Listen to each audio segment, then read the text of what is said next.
There is an ongoing and developing situation concerning an Opus Dei school that has been accused of failing to protect its student body from predators, and I think we need to talk about it. Goes without saying that this video comes with a trigger warning. What we're going to be discussing is not going to be appropriate for all audiences, so viewer discretion is heavily advised. Please consider giving this video a thumbs up, subscribing if you haven't already, and sharing it with someone that you know. When it comes to child safety, I think that awareness is key, and anything that we can do to raise awareness about the persistence of systems failing to protect the most vulnerable in our society, that's something that I think we need to be paying attention to. In addition to that, I also feel like I need to justify why you should care about this if you are tuning in and you're not Catholic and you're not affiliated with Opus Dei or know anything about Opus Dei. You don't have a horse in the race and you haven't been kind of keeping up with what is happening with this Catholic organization. I want to give you some rationale for why this is something that you should still care about and why it's something that I think we need to focus on. So what I have pulled up here just before we get into the articles that I'm going to be presenting today, all of which are linked down below in the description of this video, so you can go and pull them up and check them out for yourself if you want to, but this is just a Google search page, well, DuckDuckGo, not Google, but, you know, a web search. And I want to read you what it says for my query, which was, where does Opus Dei exist? You could input some version of this into your web browser of choice, and I'm sure you would get some sort of a response similar to what I have here. And this is just the summary response. Take it with a grain of salt. You can quibble over the details here, but just take this in. Opus Dei has members in more than 90 countries worldwide, with a significant presence in regions such as Europe, the Americas, and Asia. The organization is structured as a personal prelature of the Catholic Church, allowing it to operate globally. So it doesn't matter if you are not Catholic, not affiliated, or connected to anything that could be impacted, you think, by Opus Dei. It really doesn't matter because this organization is global. And a quick look back through my work, a quick look at Google will should illustrate the fact that this organization has a habit of popping up in places where maybe it shouldn't be. People representing the organization keep popping up in certain places, and those places are in pretty important sectors of society. We're talking government, we're talking education, which is what we're going to be discussing today, entertainment, media, they are everywhere. And so even if you are not someone closely affiliated with the world of the Catholic Church and everything that it has going on, I would ask that you still listen in and give this its due diligence, just because we all live in a society, we all live in this world together, and none of this stuff exists in a vacuum. And there is a very real possibility for the types of traumas that are being inflicted on people, the types of things that I am discussing, having a ripple effect throughout society and impacting you regardless of whether or not you ever had anything to do with anything like this, because that is the nature of trauma. It sends out shockwaves and it impacts people so much further out from the initial victim or victims. It changes the way that our society functions. And that's something that I'm becoming further and further convicted of the longer that I am doing this kind of work, learning about trauma and learning about what it does to people, learning what it does on a societal level. We have to be aware. We have to learn. And Opus Dei is a global organization, and they are doing things that have global implications on a small and grand scale. So I hope that this convinces you to give what I am saying today your attention. With that said, I'm going to pull up a first article here and also plug in my laptop because I realized I never did that. And we're not going to get through this if I don't do that.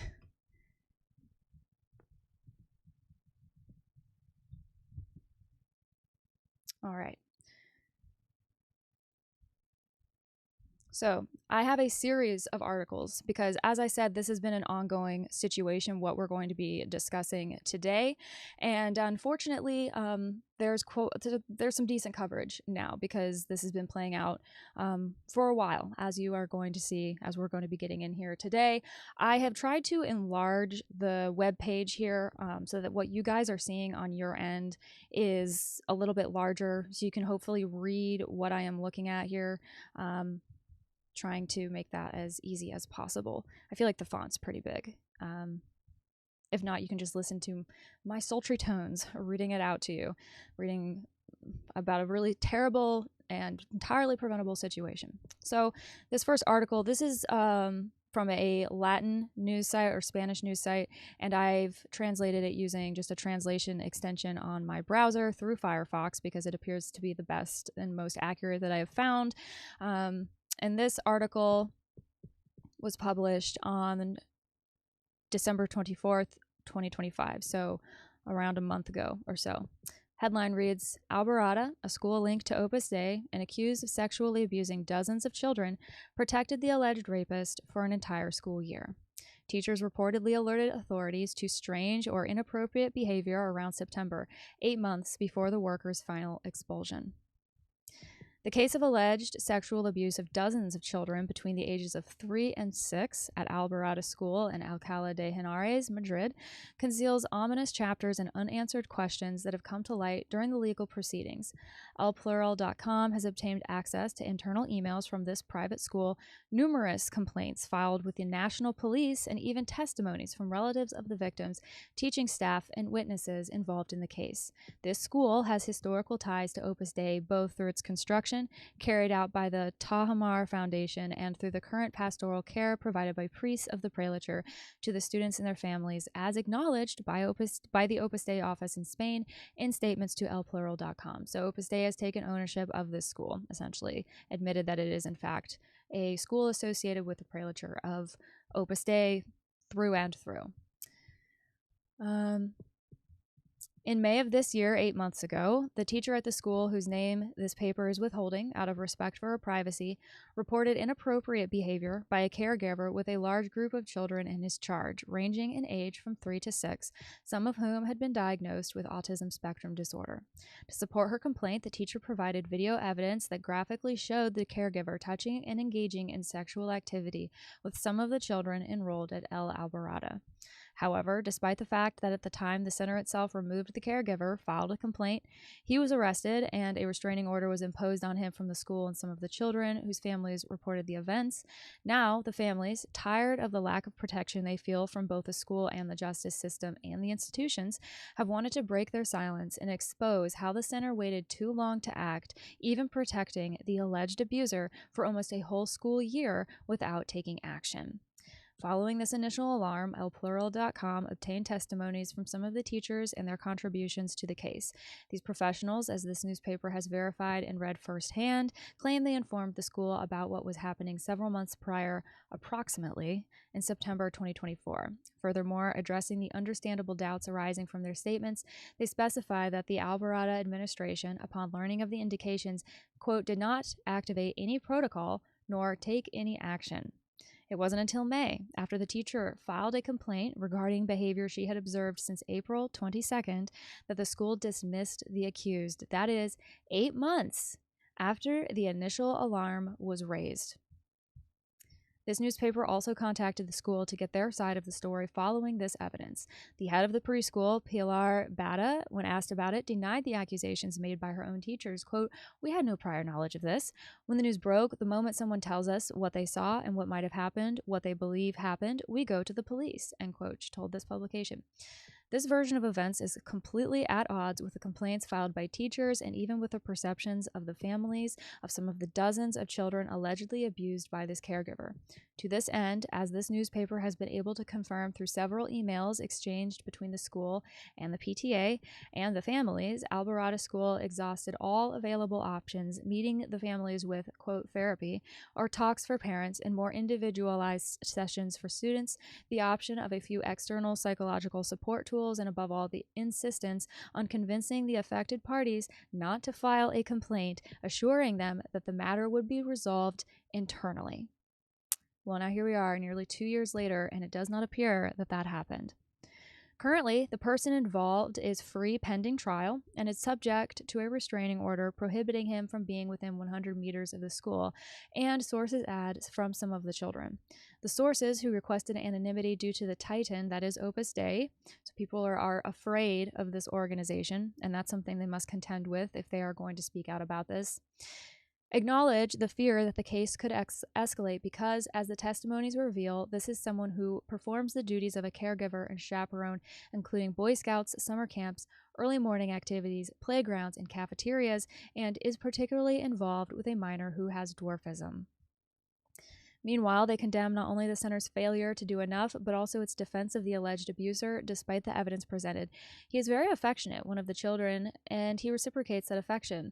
The document analyzed by this newspaper state, he has no lewd intentions. He loves the children very much, they add. The school denies these claims, stating that the school's policy is not to treat children affectionately, but they are confirmed by several sources involved in the investigation and by the victims' families. In fact, as stated in one of the complaints, the alleged abuser even told the classmates that when he was young, he had to take medication because he had a trauma that repeatedly made him think about having sex with girls, which is a really strange and out of line and inappropriate thing to admit to someone. He told classmates this. This harrowing testimony underscores the pain of the parents of the sexually abused children. He would tell them to play wolf in sheep's clothing. I don't even want to talk about it. Imagine what that means, one of the parents contacted by this newspaper said through tears.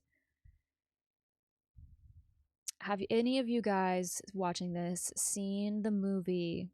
Oh man, now I'm not going to be able to remember what it Split. It's called Split.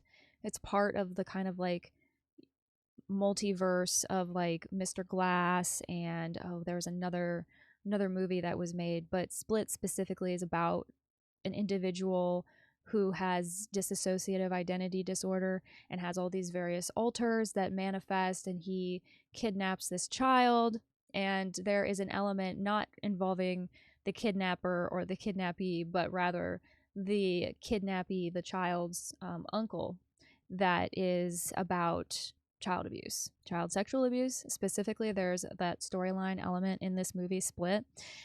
And it's not graphic. They don't show anything, but they allude to a game that this family member would play with this child victim in this movie, and it was sort of something like this wolf in sheep's clothing thing, which is interesting. It's interesting because this is a real situation. Apparently, this parent is alleging that this predator was telling these students that they should play this wolf in sheep's clothing game. And in that movie, that is something that they do. And it makes me wonder, just within the subject of like predatory behaviors, I've noticed, just because I read a lot and I listen to a lot of podcasts from survivors and people who specifically work in the area of like child protection and child like sex crimes and that kind of thing, that there are themes, common themes and elements, and of course fetishes and that kind of thing that these predators and pedophiles really, really like. And I just wonder if this is one. I'm sure it is. Why not? It must be. It's absolutely disgusting.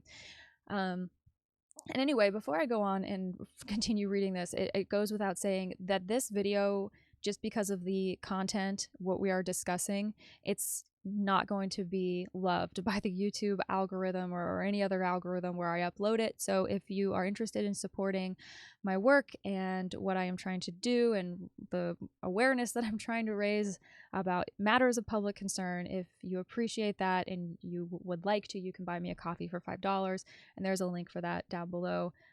You can also do super chats and super stickers, and thank you to everybody who has done that up to now. I sincerely appreciate it so much. I refuse to censor myself when it comes to these serious issues and problems. I believe we need to use the real language for the real seriousness. We need to treat these issues with the gravity that they deserve. I'm not going to censor myself or use fake language to try to get around an algorithm or something like that, I'm going to be honest. So thank you for everyone who has supported that honesty up to this point.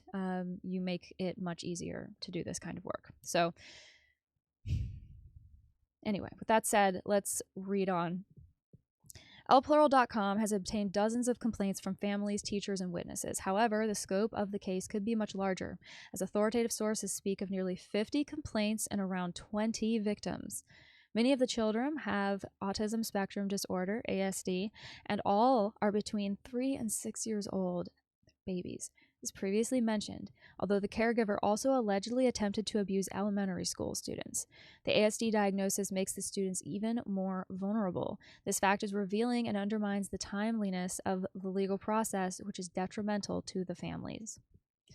Nevertheless, the parents have turned to the Barnahus Service of the Community of Madrid, which specializes in the assessment and care of children and adolescents who have suffered sexual violence, as well as their families. In some cases, services were provided, but in others, they regret that they were not, at least not fully. This is something that I spoke at length with my last interview of 2025, former social worker and author Trisha.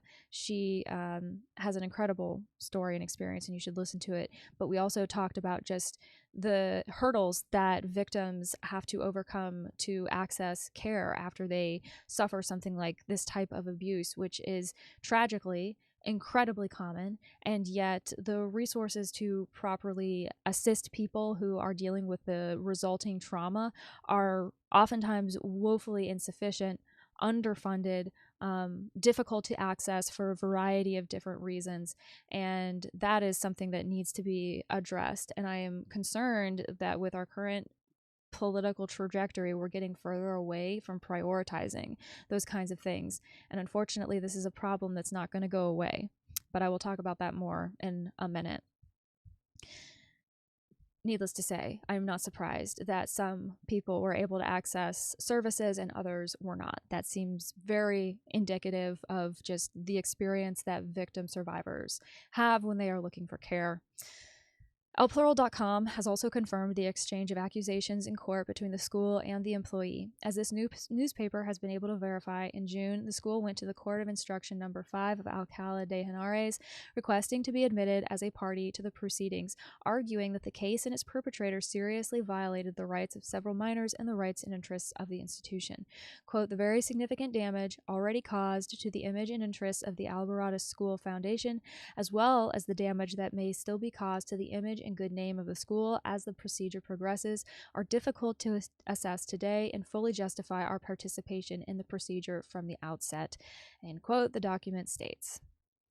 For its part, the caregiver's defense argued that the organization, quote, can in no way be considered a victim of the crime and entitled to file a civil action, but rather the opposite, is subsidiarily liable for it. This is supported by a series of appeals. It's interesting. So they're basically saying that they're not responsible. Lplural.com has also contacted the Alcalá de Henares City Council and the Community of Madrid. The City Council maintains that the families have not contacted them and that, in any case, the matter falls under the jurisdiction of the regional government. For its part, the Regional Ministry of Family, Youth, and Social Affairs had not issued a response at the time of publication. If anyone is affected by the Alborada case and doesn't know where to turn, please write to the following email here. And again, this article and all of the following that we are going to be reading will be linked down in the description of this video. So please go and pull any and all of this up and share it widely and do what you feel you must with it. This orients us, though. This is the issue. This is what we are talking about. And this is something that has continued to come up in the news since the new year. So we have some developments to discuss as well. The reason why I am discussing this is twofold. One, it's because it concerns a school linked to an organization that I have been spending a lot of time researching and raising public awareness about, basically for going on 6 years now, which is kind of surreal, but also because it is about public safety, specifically child safety, something that's very, very important to me. And I think that the only way, like I said at the beginning, that any of this is going to change, that we're going to move the needle on these issues and get ahead of these kinds of tragedies continuing to occur, as if we become very, very vocal and informed. Because the reality is, while, yes, I am focusing on this because it's Opus Dei, unfortunately, this type of thing, predatory people and pedophiles, exist throughout every strata of society, every race, religion, creed, nationality. It does not matter. They are among us. And it is something that we must contend with. It is a reality. And that means that our social resources and our institutions and our public goods like schools and libraries and places where people who may be vulnerable are going to be, that there are measures and means in place to protect them. Because that is clearly not happening right now. And I think that there are a lot of different reasons for that, but that's not even necessarily what I want to get into today. I just want to focus on this one issue. Because, and another reason for it is that it has been my personal belief for quite some time now that this organization has a problem with abuse of a variety of shades, but including child sexual abuse. Why do I feel that way? Because this is hardly the first situation or story. This is one of several that have been developing or hit the press and broken or were wrapping up all throughout the last 6 years. There's so much happening under the umbrella of Opus Dei RE abuse. And it boggles the mind how anyone could look at this thing and not realize that there's a problem here that needs to be contended with, but people, for many reasons, don't want to do that. Be that as it may, I think this is something that we need to talk about, because, like I said, there are predators everywhere, and Opus Dei is a global organization. There are obviously ways that predatory people are utilizing that system to get into contact with and harm at-risk people, vulnerable people, children. And so we're going to keep moving through here and reading the rest of these articles, but keep all of that in the back of your mind as we're going forward. I hope that my justifications for wanting to discuss this are clear. I think Opus Dei has a problem here, and this is not even the first time that I've talked about a problem of or case of child sexual abuse in Opus Dei, and it won't be the last, unfortunately, I'm sorry to say. And this organization needs to do some serious, like, come to Jesus type work and get a grip on this thing now, or other authorities will come in and do it for them. All right, moving on to the next article here. Let me enlarge this font so hopefully you guys can read along with me if you so desire. So this was published on December 25th, 2025. Headline reads, Sexual Abuse at Alborada School, Complaints, Silence, and Demands for Accountability. The reports published by El Plural have brought to light an alleged case of child sexual abuse at the Alborada School, a private school affiliated with Opus Dei, and a possible prolonged inaction despite internal warnings. The allegations, the blocking of a parliamentary question, and the testimonies of families have sparked a political and institutional debate about responsibilities, protection protocols, and the role of the community of Madrid in educational institutions. Reports published in recent days by El Plural have placed a suspected case of child sexual abuse at the Alborada School, a private school affiliated with Opus Dei in the community of Madrid, at the center of public debate. According to the newspaper, the case is not limited to the individual actions of a staff member, but rather points to a prolonged possible inaction by the school despite internal warnings, which has provoked a strong political and institutional reaction. Now, it is possible we're going to be reading some repeat pieces of information here, since this article is citing the El Plural article that I think we just read, but we're going to be picking up some new little nuggets of information as we go through, and I think it's important just to try to get a clear picture of what is happening here, just so we can try to understand from the position of being the public what is actually going on here. According to the initial investigation published on December 23rd, 2025, the school allegedly kept a staff member on staff for an entire academic year who was later accused of sexual abuse despite warnings from teachers at the school about inappropriate behavior. The newspaper El Plural estimates the scope of the case at nearly 15 complaints and around 20 victims, boys and girls, now we're learning, between the ages of, they're saying 0 and 6. The original article said 3 and 6. But babies, these are babies, some of whom have special educational needs. According to this information, no protection protocol was activated, nor was the employee warned after the first warning signs appeared. If confirmed, this would constitute a serious breach of the prevention and protection duties in educational centers, especially when dealing with young children. Well, yes, I would hope so and expect that there would be some breach of something, that this is happening, that it's not just happening in a system completely devoid of any type of protocol or any type of measure of protecting these babies. The controversy escalated on December 24th when El Plural reported that the Madrid Assembly's governing board had blocked a parliamentary question related to the case. This decision increased the pressure on the regional government, which is responsible for the inspection, supervision, and control of state-subsidized private schools.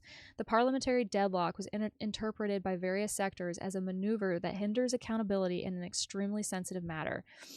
So they're potentially utilizing the system, essentially, to their ends. Political and social circles emphasize that the essential judicial investigation cannot replace a rigorous administrative inquiry to determine whether the center acted in accordance with regulations and whether the administration properly exercised its oversight functions. That same day, Alborada School released a statement defending the presumption of innocence of the accused employee and requesting that he be allowed to recover his life during the Christmas holidays. This message has generated unease among the affected families who feel that the focus has shifted away from the suffering of the children and the need to clarify who is responsible, which, based on how I have seen Opus Dei handle child abuse allegation cases in the past, sounds pretty on trend to me. The most recent case, and I'm sure we will read it referenced here at some point, the Gatzalueta case, which concerns a 15-year-old abuse allegation against a teacher at an Opus Dei school by a former student. That whole thing wrapped up within the last couple of years or so, but then there were canonical proceedings that were dragging out after that.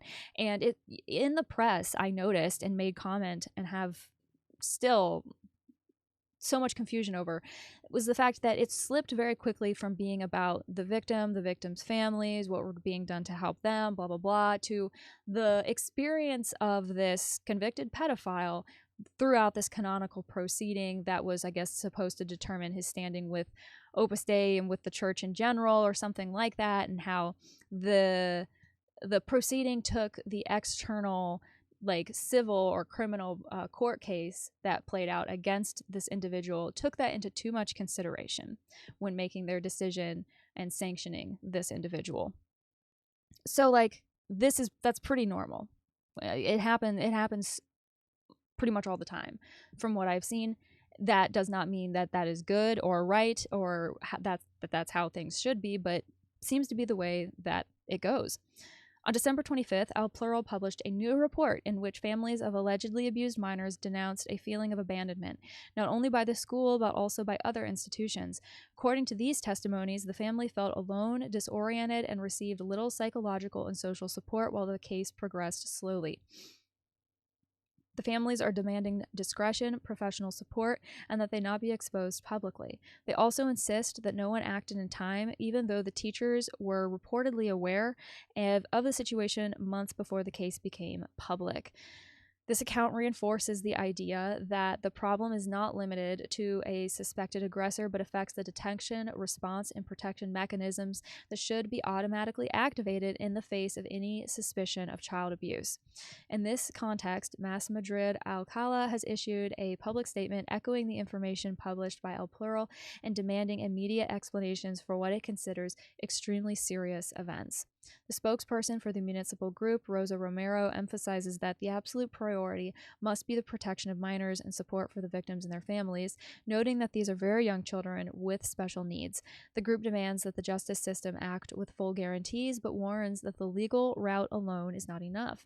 Mas Madrid Alcala requests a thorough administrative investigation into the center's actions and demands clear explanations from the community of Madrid responsible for the educational inspection of subsidized schools. So this is a school of Opus Dei that is receiving federal funding. Furthermore, the group raises the need to review the educational agreement of the Alborada school in light of the information known, conditioning any public funding on strict compliance with child protection protocols, transparency, and full collaboration with authorities. Now, obviously, it goes without saying, Spain has very different laws around which entities may receive federal funding and if they may or may not be religious.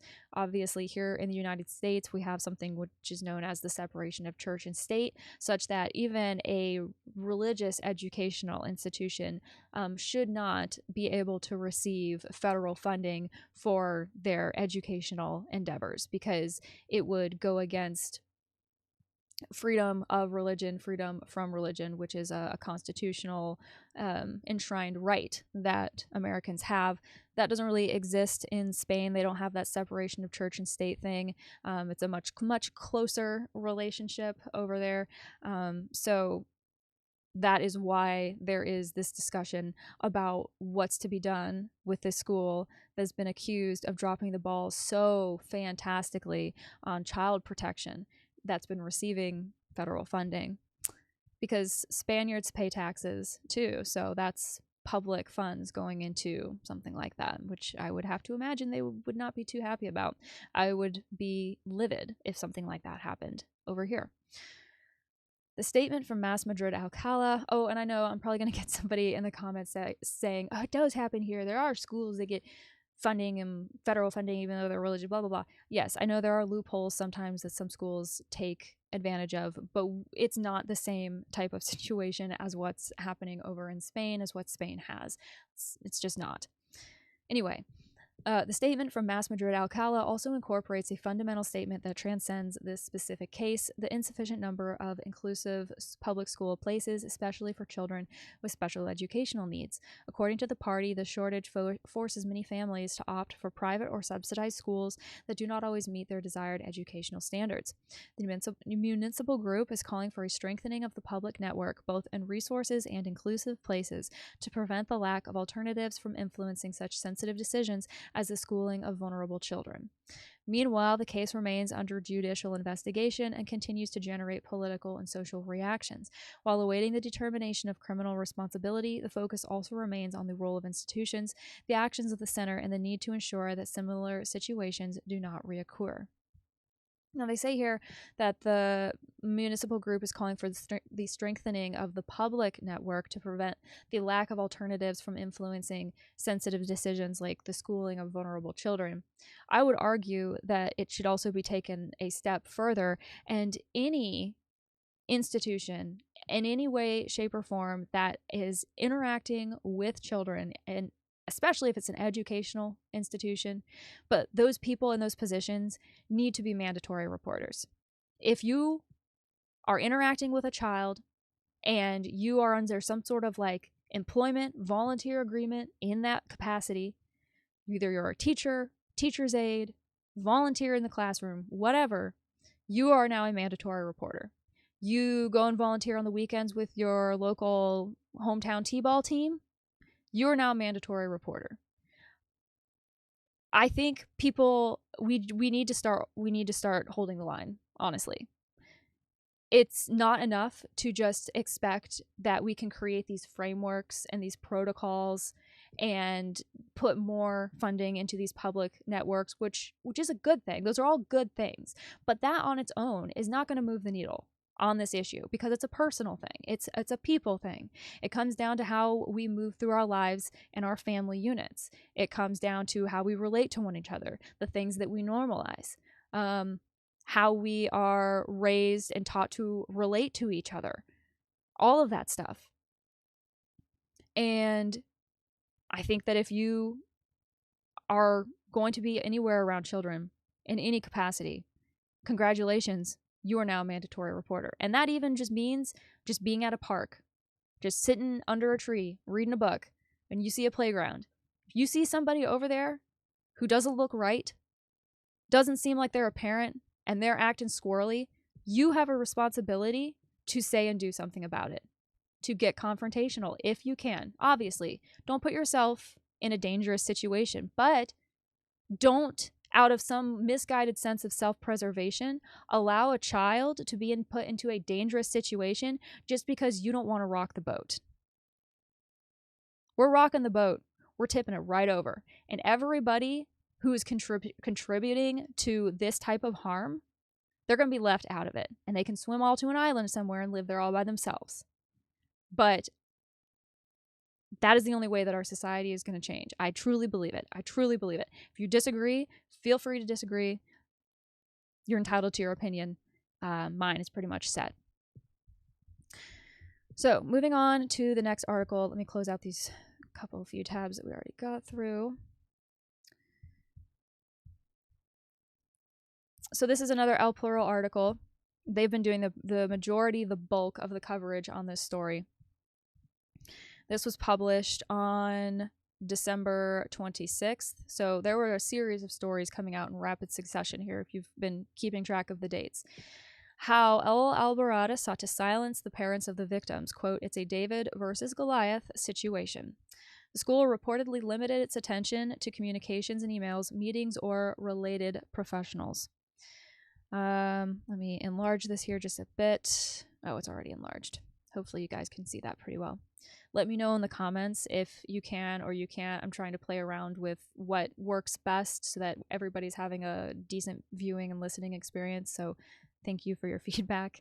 But this says, families at the Alborada school in the Alcalá de Henares, Madrid are facing a titan. This is how authorized sources summarized to elplural.com the magnitude of the case of alleged sexual abuse affecting children between the ages of 3 and 6 at this private school, several of whom have autism spectrum disorder by a former caregiver. This newspaper has published a series of exclusives that would demonstrate how the academic space silenced the scandal from approximately September 2024 until May 2025, at which time it proceeded to dismiss the worker after a teacher, after several months of noticing sexual and completely inappropriate behavior with the minors in her care. After several months of noticing sexual and completely inappropriate behavior, this wasn't a 1 or 2 time thing of seeing something that was kind of out of line. Months. She decided to file a complaint after months of that, which documented graphically with videos recorded with her own mobile phone. This poor teacher. No one should have to see that. No one should be put through that. Oh my God. Up to that point, as shown by the documentation analyzed by this newspaper, dozens of complaints, witness statements, internal emails, and testimonies, everything that was limited to warnings to the employee to refrain from his behavior, but without activating any protocols or measures. The Catholic school, part of the Arenales network and with historical ties to Opus Dei, denied any knowledge of the events and statements to this newspaper, and after publication, issued a statement to parents along the same lines. The families show that it has been and continues to be a painful journey, not only because of the seriousness and scope of what happened.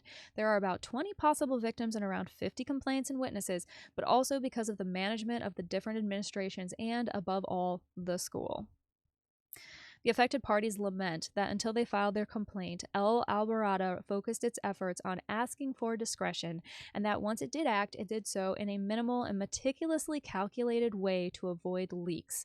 Thus, the center reportedly limited its actions to offering general meetings for parents, individual conversations for the children, therapists affiliated with the center, which means most likely Opus Dei therapists, which I don't like.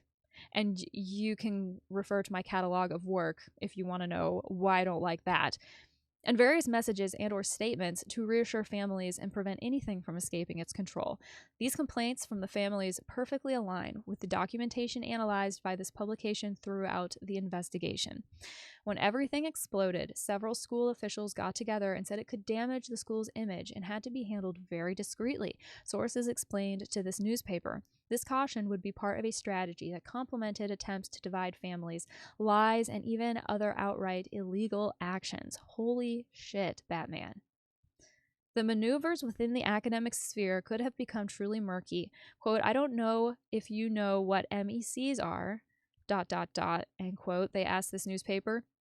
They are mothers who take their children to the school, but they're practically married to it.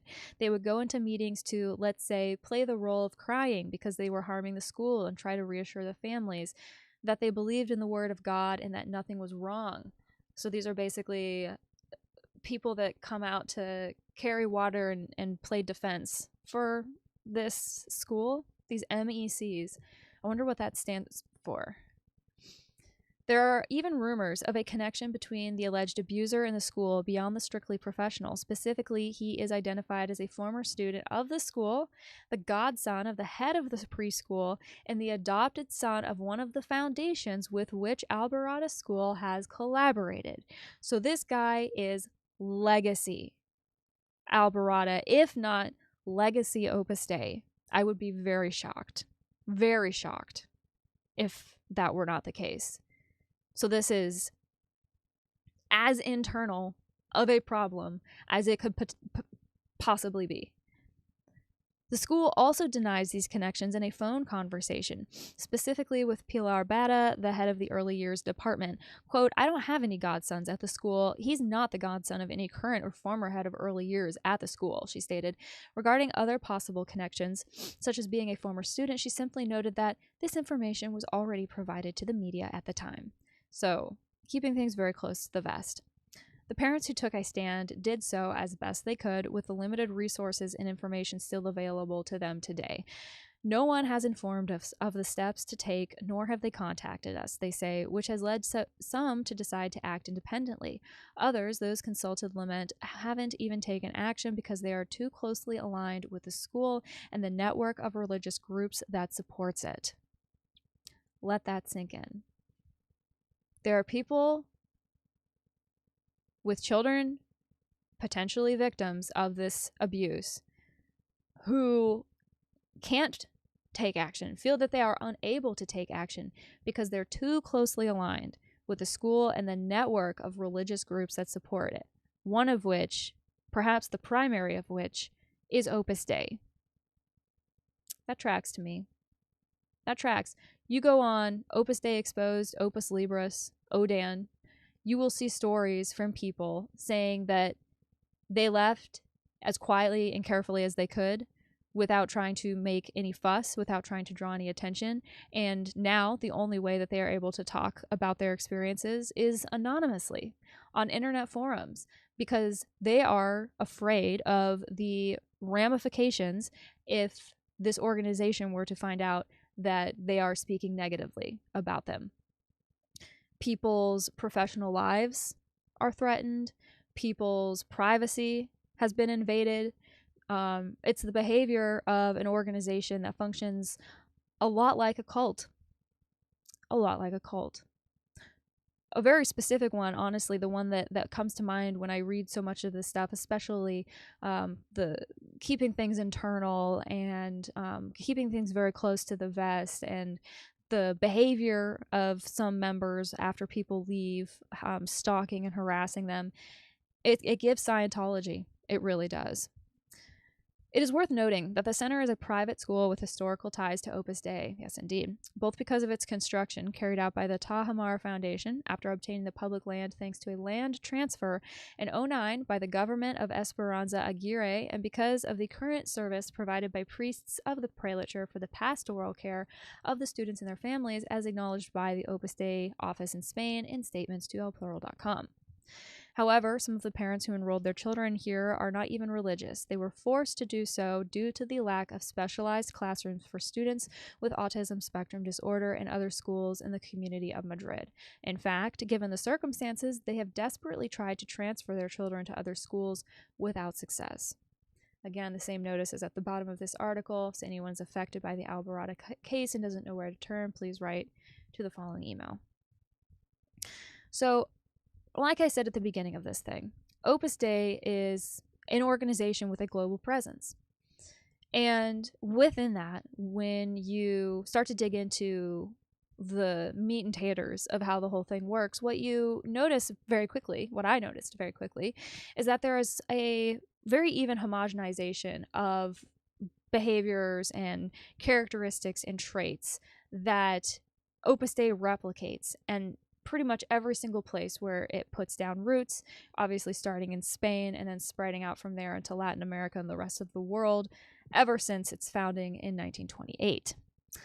And because of that homogenization, because of the fact that this organization like carbon copy replicates, does the exact same thing, place to place to place to place that it goes, I have no reason not to believe that the behavior of the school in this case is in fact the modus operandi for Opus Dei schools in general. That's my deduction, my hypothesis, my read based on what I'm presenting here and all the other publicly available information that I've been accessing. I have no reason not to believe that a similar response would be had in any Opus Dei school anywhere. That it's to minimize, to keep things in-house, to keep things quiet as much as possible. And I already have the confirmation for feeling that way because I have heard a similar experience from other people who are attempting to raise awareness about an abuse case in an institution affiliated with this organization. Another reason why I think it's important to talk about this thing, because even though this is about a school in Madrid, Spain, it's a global organization, very homogenous. Do you think there's absolutely no chance something like this isn't happening somewhere else? You would be wrong for thinking that. And I can say that pretty confidently just because, again, I have an awareness of what's going on in this organization when it comes to the issue of child safety and child abuse. That's giving me a little bit of a wider lens here. And also because it's not the first time that I've heard something like this. I like to look at trends. I see trends. I see things that consistently come up. When you step back, you can look at the forest for the trees. I'm looking at the whole damn forest, and I think it needs to burn. Reading on. This is another article, lplural.com. This was published in the new year on January 2nd. The deputy headmaster of the Alborada school implicated in child sexual abuse cases is the PP mayor of Anchuelo, Madrid. Relatives of the alleged victims believe that the way the authorities handled the case in particular and the center in general could be related to this connection. So there's an intergovernmental political thread running through this. What do you know? What are the odds? Javier Doncel Fernandez is the deputy director of Alborada, a school in Alcalá de Henares affected by a case of sexual abuse by a former caregiver against dozens of children between the ages of 3 and 6, some of them with autism spectrum disorder. And he's also the mayor of Anchuelo in Madrid.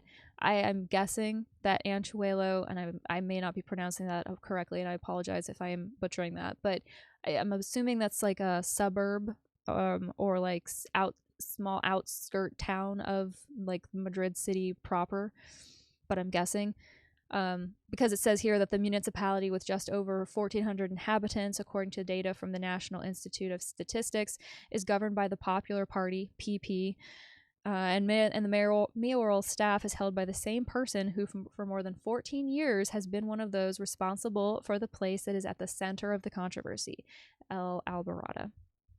Several websites demonstrate the connection of the protagonists of this article with the political party led regionally by Isabel Diaz Ayuso and with the Catholic private-public partnership school with historical ties to Opus Dei.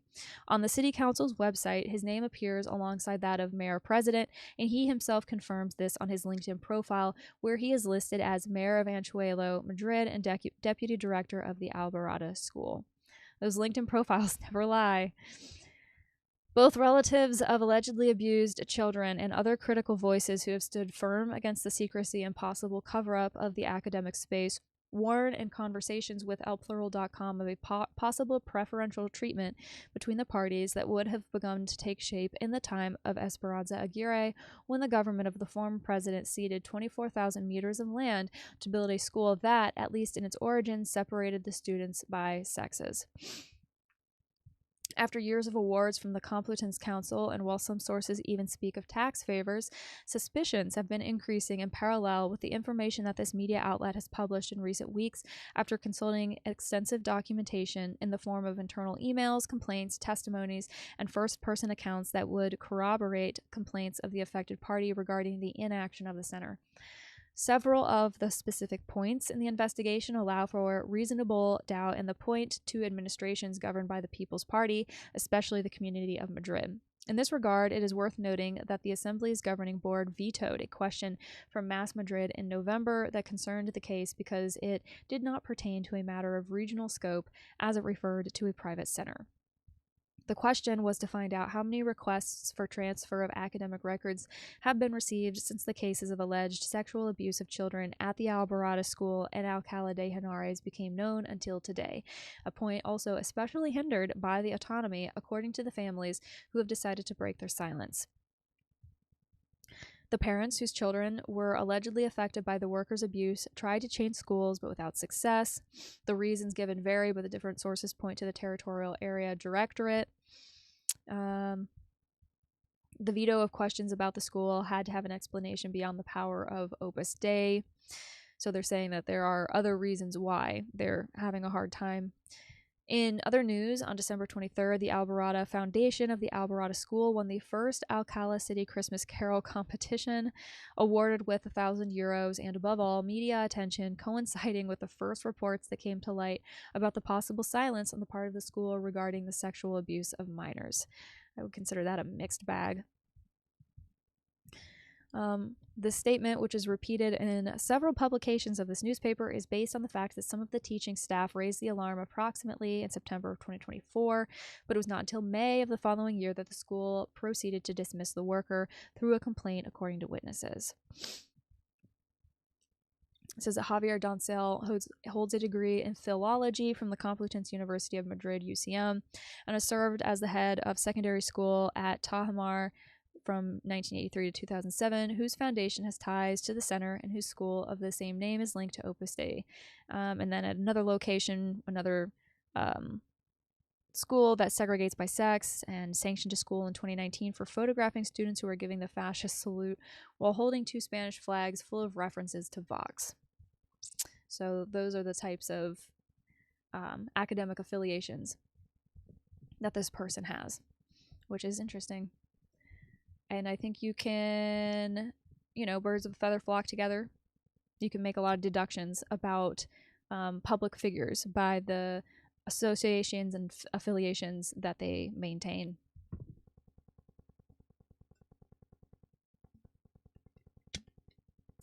So we're moving right along. Let's see.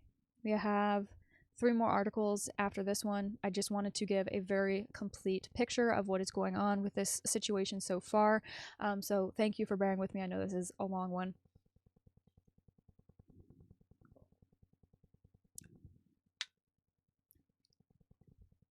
So this article was published on January 4th, again in El Plural, and it's a guide against sexual abuse for victims of Alborada. Quote, "It is essential to be organized. Those affected by the alleged child abuse at the center and the silence of the academic community explain to the victims how to proceed step by step. Families and teachers at the Alborada School in Alcalá de Henares are redoubling their efforts to seek justice in the face of alleged sexual abuse of minors that reportedly took place at this Catholic private school with historical ties to Opus Dei, as well as the deafening silence maintained by the academic community regarding the extensive documentation accessed by elplural.com to compile the various reports published in recent weeks." They say that it's a David and Goliath situation. They're adhering to 2 key principles: unity and the support of the best professionals. However, the steps to take these kinds of situations are anything but simple. It says that in order to break down the wall and get to the bottom of the matter, the victims have decided to echo the alleged sexual abuses in the media and once it has come to light more forcefully in the press on social networks. So basically, these poor people have gotten tired of the lack of serious response to this situation, and so they are mobilizing. And I support that. Power to the people. Again, like I was saying earlier, the only way that this is going to change, the only way that we're going to begin to move the needle on eliminating these types of abuses in our society is if we all start mobilizing and become mandatory reporters and become people who are holding the line on things like child safety. On these websites, those behind the profiles who prefer to remain anonymous, whoa, what websites?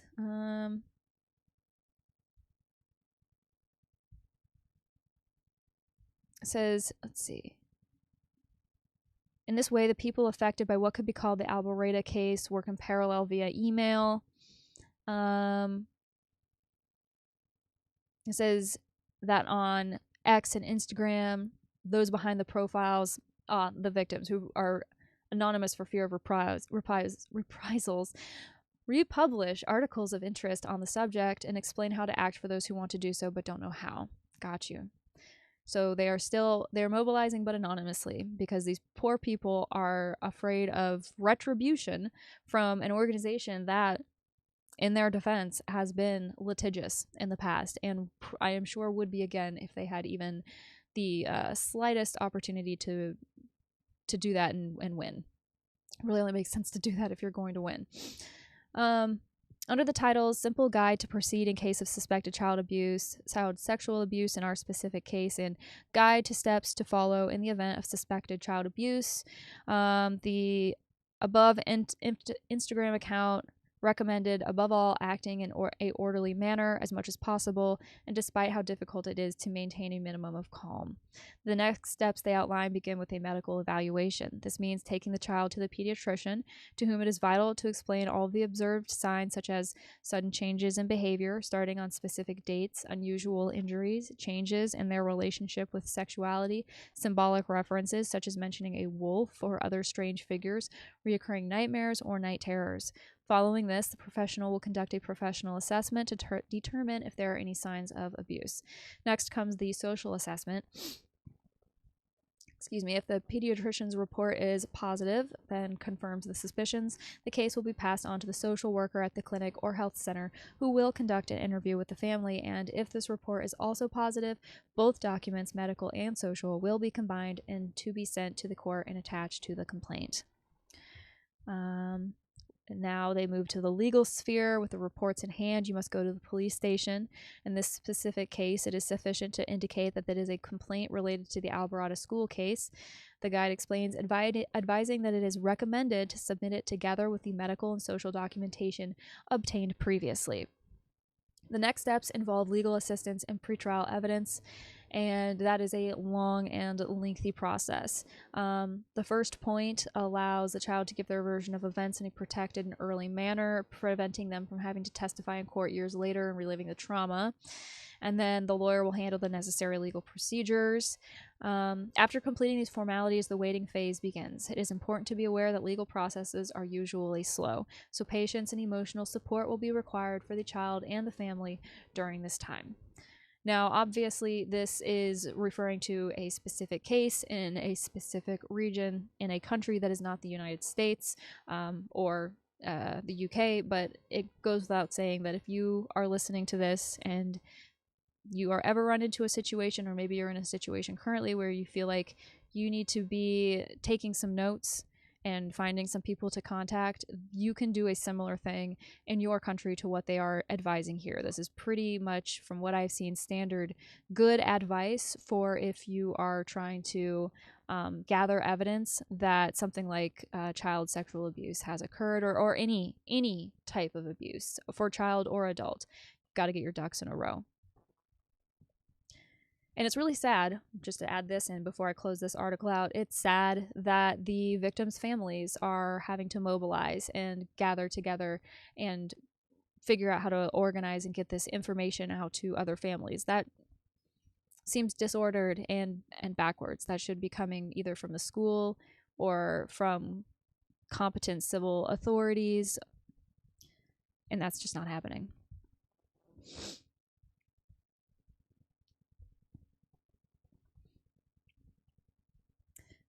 So this is another article talking about that civil organization. This was published January 6th. Mas Madrid Alcalá, we read about it a minute ago, demands explanations regarding the possible cover-up of sexual abuse at the Alborada school. So they have not gotten quiet. They have redoubled their efforts, and they still are looking for some type of accountability, which I think is fantastic. The private school is part of the Aranelle's educational network, as is the Santa Monica School in Rivas. The Mas Madrid Alcalá Municipal Group has demanded public explanations regarding the possible cover-up of sexual abuse at the Alborada school. They state on their social media accounts the abuse allegedly occurred at this private Catholic school affiliated with Opus Dei. A group expressed full support of the victims and their families. The complaint comes after the online newspaper elplural.com reported that the Alborada school had protected the alleged aggressor, who was arrested last May. According to the publication, although the school itself filed the complaint and suspended the employee, it had been aware of the incidents before the start of the school year. When contacted by elplural.com, the head of early childhood education at the private school denied the accusation, stating, "We had no prior knowledge of this incident."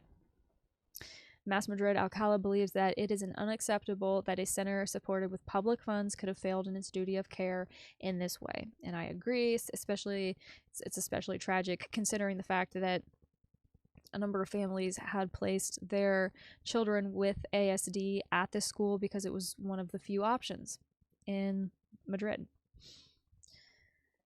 So now we're going to start learning a little bit more about the school's network, basically, and I think that this is really interesting. It says that Alborada is part of the Aranelle's educational network, as is the Santa Monica School, which is located in Rivas, Valencia, Madrid. This network shares the same educational project among its schools.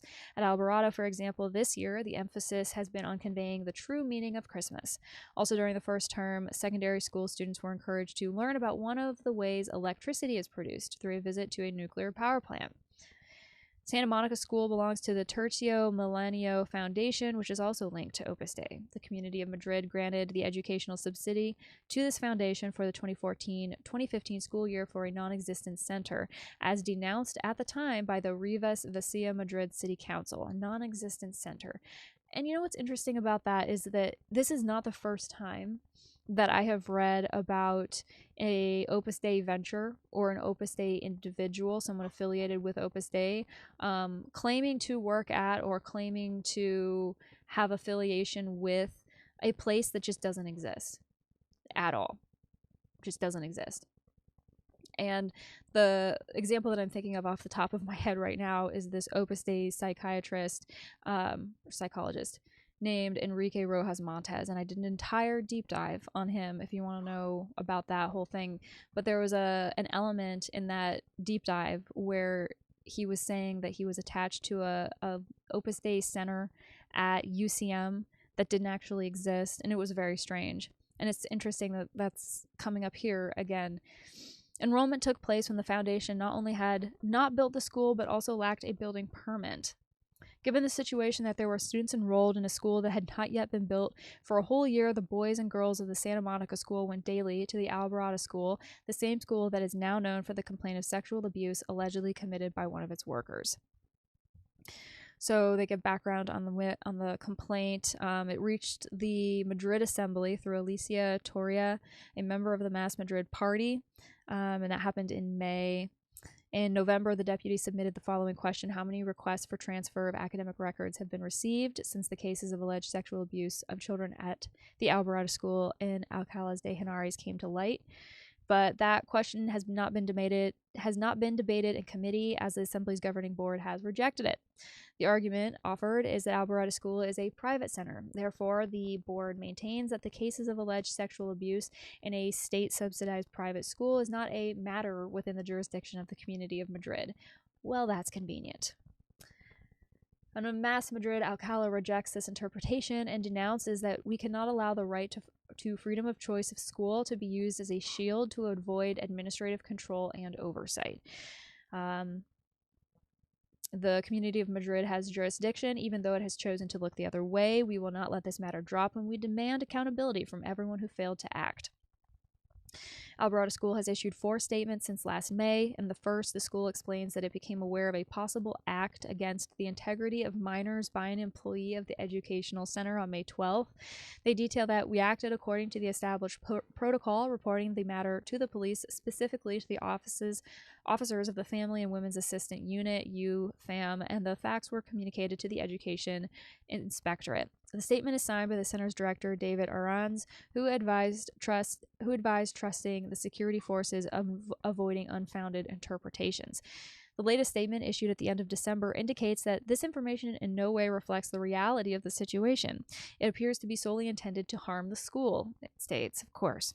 There's never any truth to these things. People are just making up these wild and crazy stories just because they've got it out for these random schools.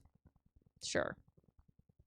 The school has expressed its regret that this type of information resurfaces and attempts to disrupt a time that should be marked by peace and rest, because this happened over the holidays, over Christmas. Mas Madrid Alcalá has insisted that the protection of children must be above any ideology or particular interest. And I agree. Hear, hear. And the fact that the last statement that the school issued, the only thing that they had to say was that all of this is just, it's getting in the way of this peaceful holiday season, which I think tells you everything that you need to know about how seriously this school is taking this issue, at least at this time. I mean, how else are you supposed to interpret that? They're basically saying, we don't care, go away, you're being too loud, you're getting in the way of our Christmas celebration. Got it. Reading on here, second to last, the Ayuso government has not clarified whether it will withdraw public funding from the Alborada School following ElPlural.com's exclusive reports on child sexual abuse. United Left demands that the Community of Madrid make the center, currently a private-public partnership, strictly public. This was published on January 13th and updated on the 16th. Again, this is from El Plural. Shout out El Plural for keeping the reporting on this thing coming. The United Left of Alcalá, IU, has demanded in recent hours that the Community of Madrid terminate its educational agreement with the Alborada School, a state-subsidized private school with ties to Opus Dei. These statements stem from the school's construction carried out by the Tahomar Foundation and the pastoral care currently provided by priests of the prelature to students and their families. This was acknowledged by the Opus Dei office in Spain in statements to elplural.com following exclusive reports published by this newspaper. The group alleges a serious violation of Article 34 of Organic Law 8/2021 on comprehensive protection of children and adolescents against violence if it is confirmed that the protocols were not activated. The local coordinator of IU, David Cobo, asserted that the region and the city council cannot stand idly by and pointed out that the agreement must be broken and become a 100% publicly managed center following reports that, supported by multiple documents, which are complaints, testimonies, internal emails, and first-person accounts, would confirm the inaction of school officials. So it doesn't matter what the school is saying. All the documentation points to the contrary, that this school did next to nothing when they initially became aware that there was a predator in their employ. ElPlural.com has contacted the Ministry of Education to find out if the autonomous community has considered this measure, but at the time of publication of these lines has not received a response. It should be noted that the land on which La Alborada was built was ceded by the government of Esperanza Aguirre in 2009. Meanwhile, the party points out that in the northern part of the municipality, specifically in the neighborhoods of Espartales, Esanche, and Las Sedas, there are only 3 public academic spaces compared to 5 privately owned ones, a situation that the party asserts limits many families when it comes to enrolling their children in school. The Community of Madrid blocked parliamentary questions. We had read that before because their subject matter did not pertain to a regional issue, but rather to a private school. Furthermore, those close to the potential victims detail the difficulties they've encountered trying to transfer their children to another school, a matter that ultimately falls under the jurisdiction of the Territorial Area Directorate. Several sources link the handling of this process to the fact that the deputy director of Alborada, Javier Doncel, is also the mayor of Anchuelo for the People's Party. The vetoing of questions or the enrollment changes must have an explanation beyond the influence of Opus Dei, they state. Regarding the sexual abuse of minors in schools, the Autonomous Confederation of Parents Associations and Federations of Parents Associations of the region, CONFAPA, that's a funny acronym, lamented in conversation with this media outlet that the school protocols by the Community of Madrid, whether for bullying, sexual abuse, or work abuse, are failing. They criticize, among other things, that in the meetings they have held with the sole administration, Isabel Diaz Ayuso's team provides data they don't believe. They told us that 90% of the cases that began as an alleged harassment end up not being so, and obviously we didn't believe them, they emphasize. The first thing families do when they suspect sexual abuse is to talk to the tutor, then to the head of studies, later to the school administration, and finally to the inspectorate. The last resort you use is to open a harassment protocol, explains Fernando Bardonez, spokesperson for CONFAPA, highlighting that to get to the point that you have to be able to understand that it is exhausting and the personal cost it entails for both you and the child. Therefore, and because they believe that teachers do not have the necessary skills due to lack of time to be part of a committee assessing cases of school bullying, they ask the affected party to go directly to the prosecutor's office or a police station because in many cases the tools are only activated when there is a human loss. And what did I say earlier? What did I say about how all of these systems and protocols on their own are not going to be enough? They're not enough. They're failing. Actively. According to documents accessed by elplural.com, the Alborada case, which is still in litigation, originated approximately in September 2024, although the school did not proceed with the dismissal until May of the following year. Family members report the school provided them with limited resources, and that the little help they did receive came from therapists and professionals affiliated with a school or the religious order. And then if you're affected, here's some information for you. They're also on X at AFECT_Alborada, and then Instagram Afecta dos Alborada, if you want to follow any of those or check out this article, link down below. I'm like continuing to be just disappointed. Not surprised necessarily, because I'm frankly never surprised when I hear about something like this happening, but just disappointed because although it's a tale that it seems to be as old as time and it's a story that you see over and over and over again, it's different people. So you would hope that different sets of people would be handling these situations in different ways. But sadly, the knee-jerk does not seem to be evolving in any way, shape, or form.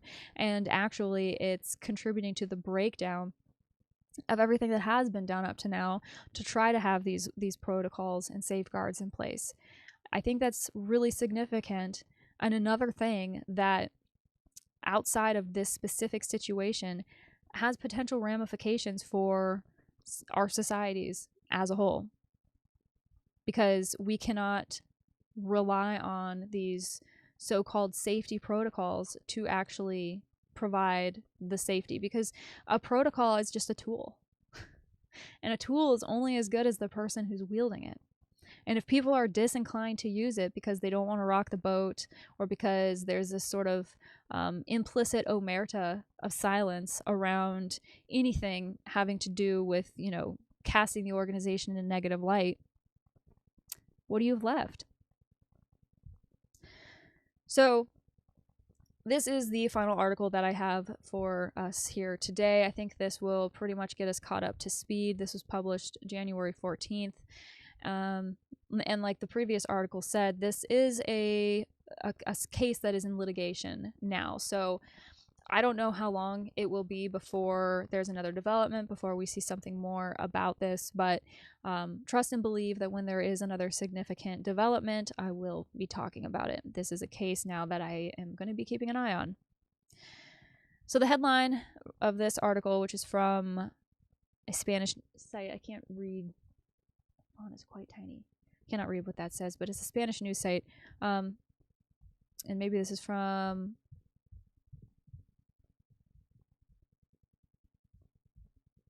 Oh, here it goes. Sindicato de Estudiantes. So this syndicate of students, some sort of student body, has released a statement. It says, a sexual violence scandal has erupted at the Alborada school in Alcalá de Henares. Let's mobilize to end the contract and demand justice for the victims. So this is from the student union. We send our solidarity and support to the victims and their families and denounce Alborada as directly responsible for the abuses. A complaint has been recently filed against a staff member at the Alborada School in Alcalá de Henares for sexually abusing nearly 20 students aged between 3 and 6, most of whom are on the autism spectrum. Some teachers had already raised the alarm in September 2024, but their warnings were silenced until a teacher in May 2025 was able to record the inappropriate touching of the victims and prevent the administration of this ultra-conservative Catholic school from continuing to cover up the situation. This represents 9 months in which the center refused to act, fully aware of what was happening. 9 months in which this individual enjoyed impunity to abuse children, not to mention all the time the situation went unreported. Behind this school is the Aranelles Foundation, an Opus Dei lobby that has seized control of the double lucrative private education sector, a source of profit and a tool for indoctrination. They currently operate 37 schools in 10 countries.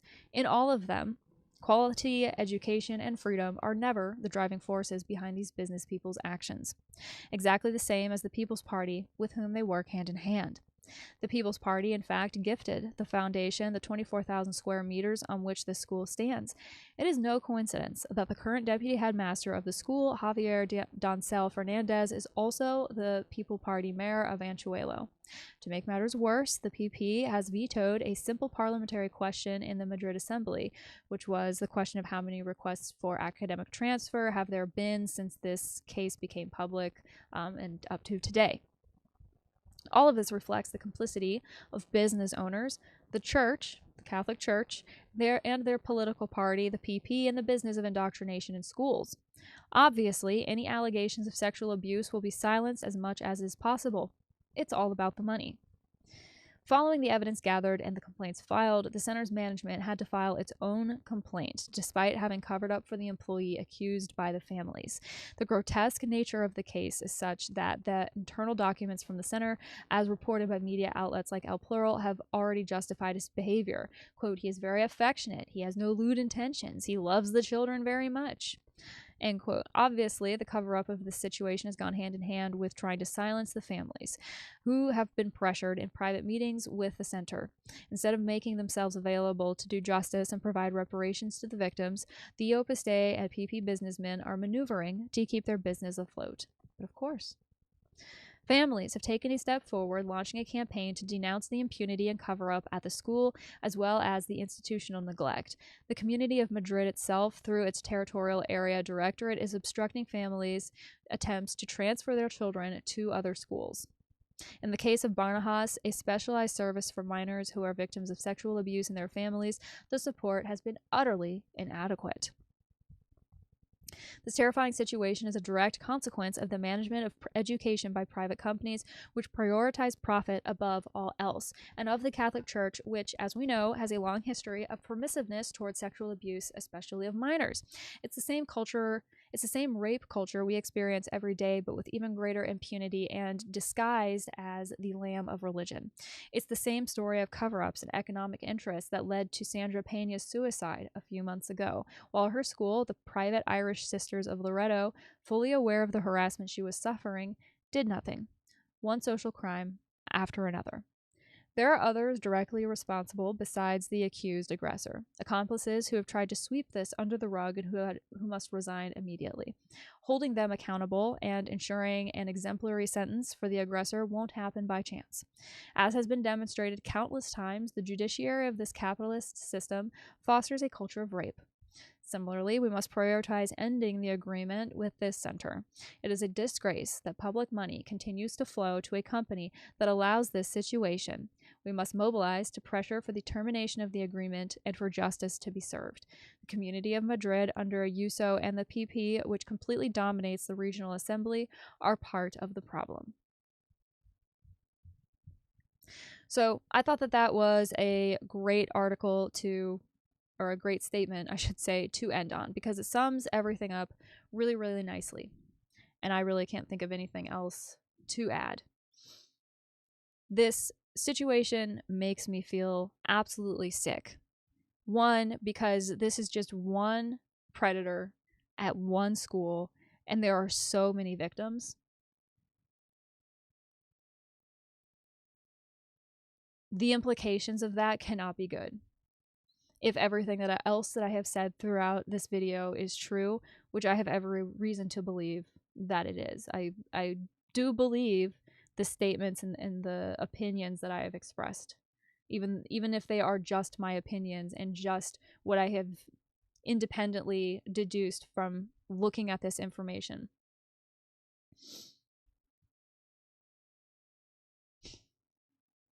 So anyway, I wanted to bring this to your attention.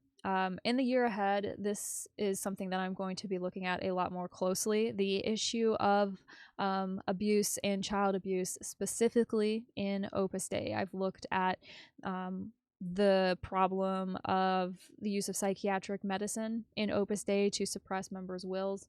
I have looked at the treatment of the assistant numerary class of Opus Dei members and the abuse that they allege suffering very credibly. And I think that the child side of it is the next logical place to turn my attention, because I see this organization putting a lot of effort, maybe not a lot, maybe that's being hyperbolic, but at least a significant amount of effort into educational efforts, into, establishing a Catholic school in Finland, for example, or Iceland, or any of the other educational ventures that I have discussed over the past few years. I think that they focus a little too much on the children, this organization. And because of that, it creates an environment that is ripe for exploitation. It's ripe for predators to infiltrate and do what predators do. And predators will always do that. You can count on it. They are perhaps the lowest of low common denominators. You can count on it. Like I said, they move around us. They are among us. And all of these different protocols and measures and meetings and everything else, these assemblies and these groups that are trying to mobilize, the only way that anything is going to actually change is for individual people to be mobilized, to become self-proclaimed, self-identified mandatory reporters. Because if every single person had that attitude, the protection that we could extend to the most vulnerable in our society would be significantly greater. And so maybe that's just where I want to leave things for today. Like I said, I will be keeping an eye on this situation. Once there are another batch of developments or something significant happens that I read, I will be sure to present it here.